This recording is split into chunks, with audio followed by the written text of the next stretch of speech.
but being able to decipher that and figure out what's actually working and what not can be hard. So having that list can go a long ways of understanding what I need to do and when.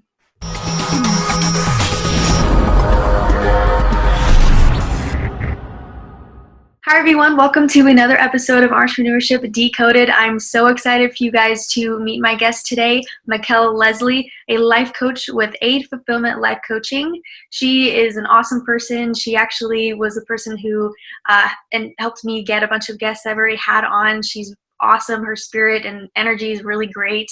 So I love for you guys to meet her. So Mikkel, how are you doing today? I'm doing great. Thank you for having me here today and talking to people about what being an entrepreneur is like for me and for others. Yeah, awesome. So just dive right in. So what I like to kind of start out with just your story. Who were you and what kind of led you to who you are? Why did you become a life coach and just that person who gives so much value today? Yeah, I think it's come a long ways. I got my degree in environmental engineering actually, and tried to figure out what I wanted to do for years upon years upon years. And it went from project management to sales to marketing, all sorts of different things where I was trying to figure out what I wanted to do with my life. And for a while, I thought it was going to be money. So that's when I went into sales and thought like money was going to be the end all and be all. I was going to be happy with what I was doing and help more people. That wasn't it. So I went to project management and worked for an outdoor company for a little bit because I love the outdoors and know the joy and excitement that brings me and wanted to bring that to others too. But that wasn't quite it either, just because of the commute and what it was. And I actually didn't get outside more with that. So I took 6 months off and backpacked and tried to figure out what I wanted to do with my life, spending 4 or 5 night trips out there and then coming back for food, taking a shower, getting into a regular bed, which is great, and found out that I wanted to help people and combine nature. So that's when I moved out to Utah and started out at a wilderness therapy program where I backpacked with kids and helped them on their therapy outdoors. And throughout that, I learned coaching on one level or another of helping those kids with what they were going through. And it could be issues like anxiety, depression, issues with their parents or school or anything. This was their parents' last chance to get them back to a normal life of one sort or another. I left there last year just because of the work-life balance. And it was pretty stressful out there for sure. Trying to figure out how I wanted to combine and make my life what I want it to be moving forward. And that's when I took a deeper look at life coaching. So I looked at it before I did wilderness therapy, but thought there's no way I could start my own business, put that all together. Like there's so much involved with that. It turns out I can do it and I can have fun with it and enjoy it and help people. So it's been wonderful to see that transition and see how I can help people on a larger scale through life coaching. That's a great story and how you just took the time to just figure out what you wanted to do and not go after the money or those kinds of things. You followed your passion, which is really inspiring. I really resonate with that. So with all of the things that you went through, every challenge and everything, what was kind of the biggest challenge, the biggest obstacle that you had to face when you started your business or even before that when you were trying to figure out life coaching in general? Yeah, I think it was the belief that I can do this and it's okay if I fail at it. And I think I continue going back to that I always think I'm going to have a fear of failure throughout that. And so with that, I've had to dive into that of what is failure to me? What do I define as that? What does that look like? And how can I reason myself out of that in a way? Because it's failure of not helping people, of having fun and enjoying my life, but I'm doing those things. So it's funny how we get stuck in these thoughts of, I'm so afraid of this one thing, but you really don't need to be afraid of it once you dive into it.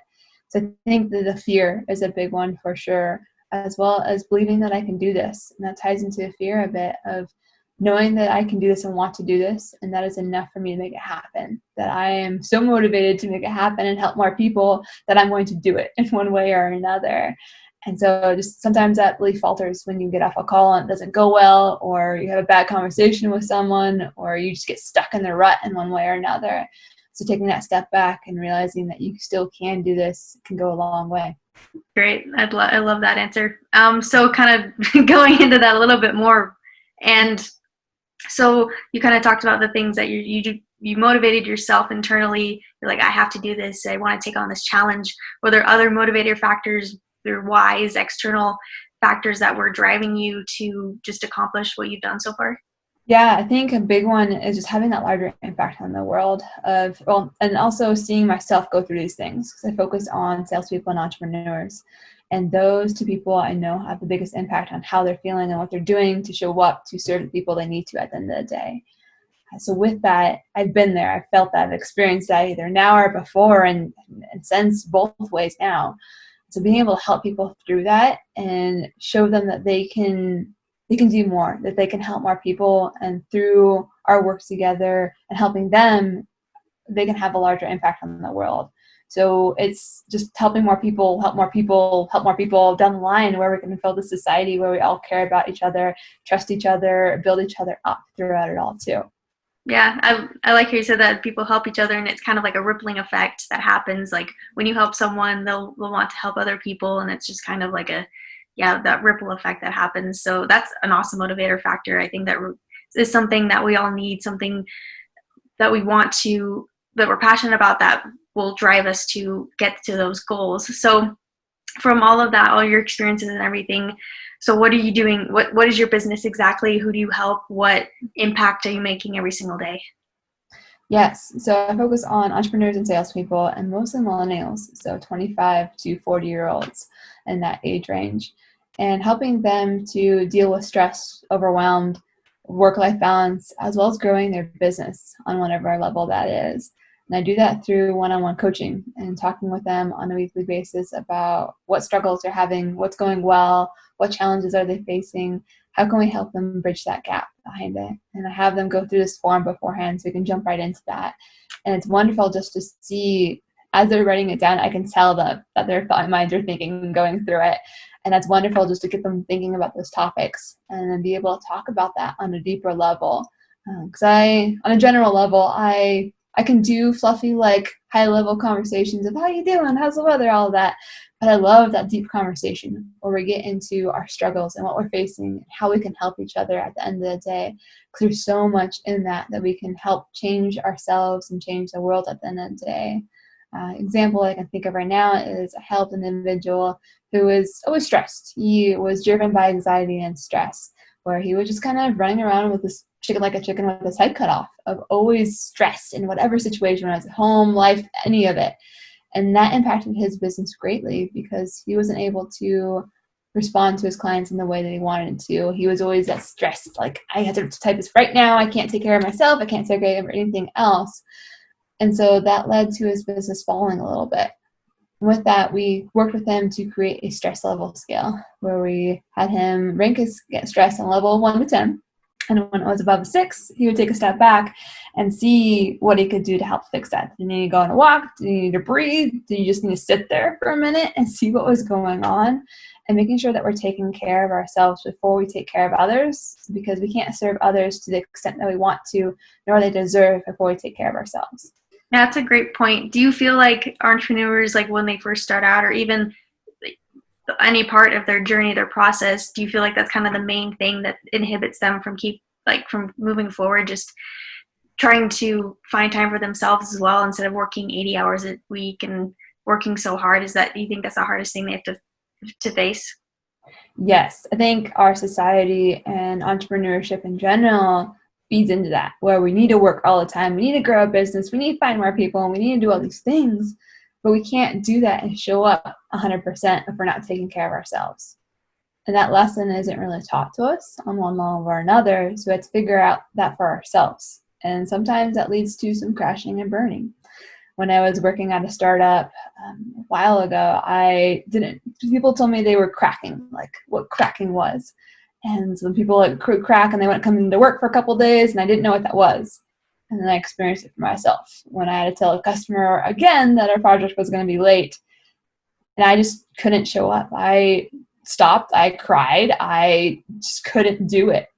And I had to take some time off and just reset myself throughout that. And that was because I was letting the stress and the larger pressures of the company, the money, all of it, get to me, which I would have been able to work through myself if I had taken care of myself through that. I've gone on walks, I've taken that distance from work a little bit more to be able to show up as how I wanted to my customers and whoever I needed to. Yeah, and I think that's an important thing to do, being able to be there 100% and helping those customers, making sure those projects get done in a timely manner, and just being yourself 100%. So that's awesome that you get to work with people and help them figure that out. So through all of this, I kind of been asking this question where a lot of people, I've talked to different coaches, entrepreneurs, and a lot of their business goes in with meeting with people personally, like one-on-one. How have you been able to deal with that us having to stay at home for this past couple of months? Yeah, it's been interesting because before I was doing it all in person, as many people were. And so making that transition online was a little shocking for a minute, because all week we were meeting in person, we were complaining about COVID, of like what this is, and we don't need to deal with that. And next week everything was canceled. It's like, oh, we really need to deal with this and figure out what I'm going to do moving forward. So it turned to social media and talking with people that way, and finding online networking events where I can still talk to people and have that connection. And it's been great in finding people from across the world in that way too, because online we can find people around the world. I've talked to people in Turkey and Switzerland and Germany and all sorts of different places, and in South Africa. It's been crazy to see how we can connect on this global level just by this epidemic that's occurring now, and how it's bringing us closer together on that global level. Yeah, it's kind of been crazy. Like, we even met on a networking site. I loved how we got to get to know each other, and it's the networking groups that have just sprung up out of nowhere and are creating those environments for people, entrepreneurs, business leaders, or even people with like the same interests, to just come together and connect when we can't do that otherwise. So the internet is a great way to do that way. So I agree with you that. But final question, just kind of with everything that you learned with all your coaching experience and previously, what would be your either one main advice or just kind of overall advice for people, entrepreneurs who are just starting out, people who feel stuck, they have that stress level, anxiety, and they feel like they just can't do anything else right now? Yeah, I think a big problem for me facing entrepreneurship was that there's so much information out there that you can learn, that you can grow, all the classes, all the free stuff too, and there's so much you can feel overwhelmed with it. So figuring out what your master plan is on the level of what is getting you results, what are things that can move you forward on one level or another. For me, it's talking to people and making that connection. And so all my tasks are surrounded about that. I have a top five hit list where I don't do anything else until those things are done. And so reminding yourself that with that list, what it provides is guidance as well as reassurance that you're doing the right things. Because a lot of times we can get all these different ideas and concepts and things that come into us, but being able to decipher that and figure out what's actually working and what not can be hard. So having that list can go a long ways of understanding what I need to do and when. Yeah, that's some great advice. And just pulling that all together, just having that guidance, or even someone like you as a coach, just to figure that all out and just not be overwhelmed and just take it one step at a time, is just great advice. So thank you, Mikkel. It was a little shorter today, but I really appreciate you. You've provided me and hopefully people watching so much value.